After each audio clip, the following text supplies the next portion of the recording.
RBI ने ना पूछा, ये सॉरी यूपीएससी ने पूछा था डिजिटल बैंक करेंसी के ऊपर या डिजिटल रुपी के ऊपर। डिजिटल रुपी के पूछा था। It is the sovereign currency issued by RBI. ठीक है यार, सोवरेन करेंसी होगी, आरबीआई सोवरेन है तो। It is appear as RBI liability. RBI पे लाइबिलिटी होगी, जैसे मैं धारक को 10 रुपये चुकाने की वो देता हूँ, जैसे वो भी वो होगी। It is insecured against inflation bye it's very design. क्यों होगी इनसिक्योर्ड होगी इन्फ्लेशन से? 3 काटोगे नहीं होगा। It is Fairlie convertible against commercial bank money and cash. ठीक है, ये ठीक है। क्या है डी? हाँ ठीक है।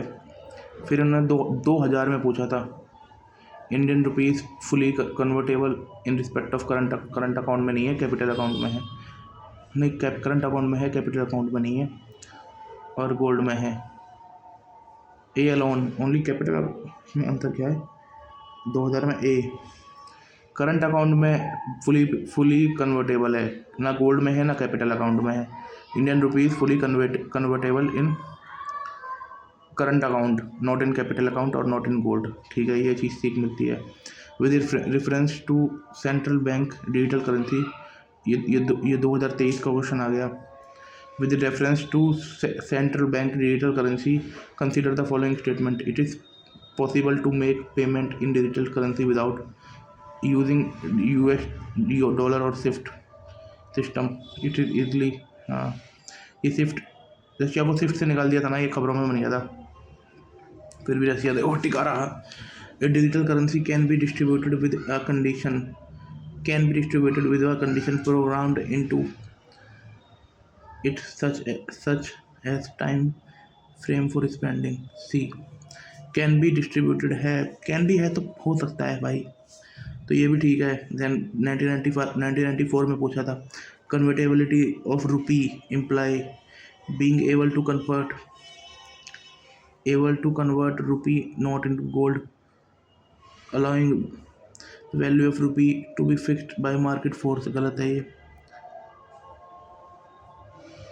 सी आंसर है इसका। Freely permitted to conversation of rupee to other currency and vice वर्सा।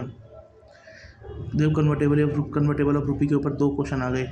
एक, अब इससे क्या सबक मिलता है कि रुपी फुली कन्वर्टेबल है ओनली करंट अकाउंट में, और नॉट पार्शियली कन्वर्टेबल है गोल्ड में एंड कैपिटल अकाउंट में।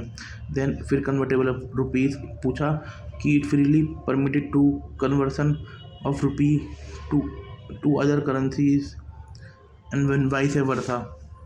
अब डिजिटल करेंसी के बारे में पढ़ लेते हैं। डिजिटल करेंसी आरबीआई के द्वारा इशू की गई है, लीगल टेंडर है, सोवरेन करेंसी है, पेपर करेंसी जैसी वैल्यू है। आरबीआई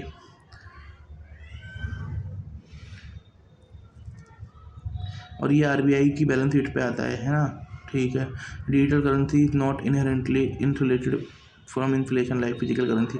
जब यार सब कुछ फिजिकल करेंसी की तरह है तो ये इन्फ्लेशन से कैसे बचा लेगी? पैसे की अपने आप में कोई वैल्यू नहीं होती, अगर आप पैसे को रख दोगे 20 साल बाद तो उसकी वैल्यू कम होती जाएगी। Digital currency is interchangeable with bank deposit and cash 1-to-1 parity. It can be freely convert into physical currency और बैंक मनी वाइस वर्सा। देखो कन्वर्टेबल के ऊपर यूपीएससी ने हमसे 3 बार क्वेश्चन पूछ लिया है ना। अब टोकनाइजेशन ऑफ कार्ड सुन लेते हैं, ये खबरों में था। Tokenisation is the process of replacing actual card detail with unique alternate code. मतलब आपकी जो कार्ड डिटेल होती है उसको टोकन से रिप्लेस कर देते हैं। Application tokenisation can be perform on credit card, debit card और prepaid card transaction for online e commerce, mobile point of sale and एड ट्रांजेक्शन। ऑनलाइन में होता है, जैसे आपको किसी वेबसाइट पर अपना कार्ड डिटेल डालने से डर रहे हो तो आप वही टोकनाइजेशन का सिस्टम कर लो। ये देखो क्रेडिट कार्ड पे होता है, डेबिट कार्ड पे होता है और प्रीपेड कार्ड ट्रांजेक्शन पे होता है। Online e commerce, mobile point of sale and in app transaction. ठीक है। Initiation customer can request tokenisation through token requester application. Merchant app customer को ये ये मतलब अपने आप नहीं होता, बैंक कस्टमर को रिक्वेस्ट करनी पड़ती है टोकन रजिस्टर एप्लीकेशन पे, है ना। Consent, explicit consent, consent is भाई कस्टमर की 100% कंसेंट चाहिए with option to set mode and modified transaction limit. और उसके साथ ये ऑप्शन के साथ चाहिए कि मॉडिफाई करे ट्रांजेक्शन लिमिट के या नई ट्रांजेक्शन लिमिट बनाए। Merchant is prohibited from storing actual card data only token. Merchant को होता है कि भाई एक्चुअल कार्ड डाटा स्टोर मत करो, ओनली टोकन नंबर स्टोर करो। इम्प्लीमेंटेशन जनवरी 2022 से हुआ था। RBI mandated to adopt card on file tokenization enhanced transaction security September 30 2022 deadline of merchant and payment aggregator to comply tokenization norm enhance benefit है security enhance करेगा, user convenience होगा। Limitation है merchant specific tokens, हर merchant के लिए specific token आएगा। Limiting cross platform usability. Implementation challenge है कि payment infrastructure bye merchant and payment processor, वही है। They required significant change. अगर आपको इसमें लाना है तो इसे जो सिग्निफिकेंट सिस्टम है इसमें भारी बदलाव लाने पड़ेंगे। RBI रुपी बेस्ड डिजिटल पेमेंट सिस्टम, इसमें e-RUPI is a cashless and contactless digital payment solution that deliver a prepaid voucher होता है, कैशलेस होता है, कॉन्टैक्टलेस होता है। ये मोबाइल फ़ोन से जाएगा, या तो SMS के रूप में जाएगा या QR कोड के रूप में जाएगा। 2 अगस्त 2021 में लागू हुआ है बाय ये तुम्हारा NPCI collaboration of department of financial service, ministry of health and family welfare and national health authority and partner bank. इसमें क्या होता है, प्रीपेड नेचर है।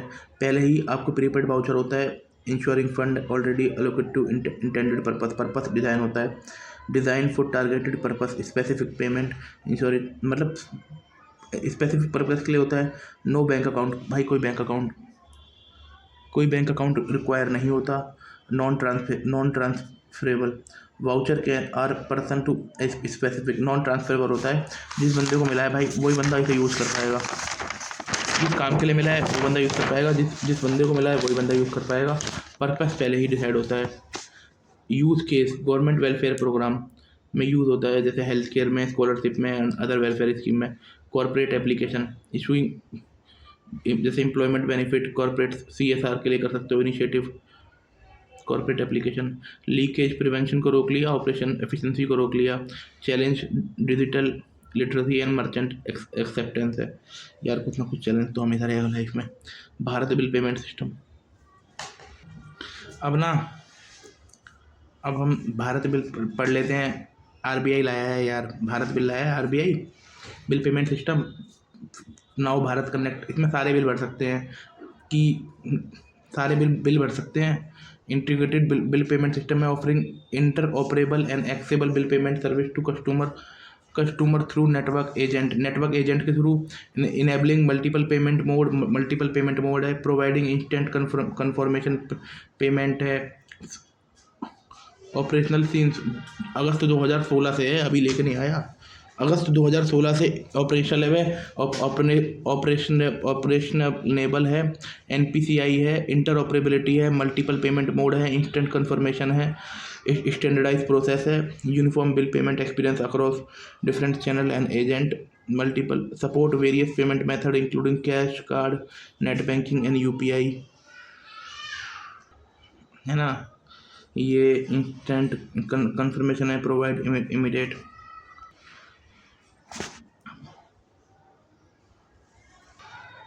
जैसे अब ये वो पढ़ा था ना, बिल वाला पढ़ लेते, बिल पेमेंट भारत बिल, ये 2016 से है भाई, है ना।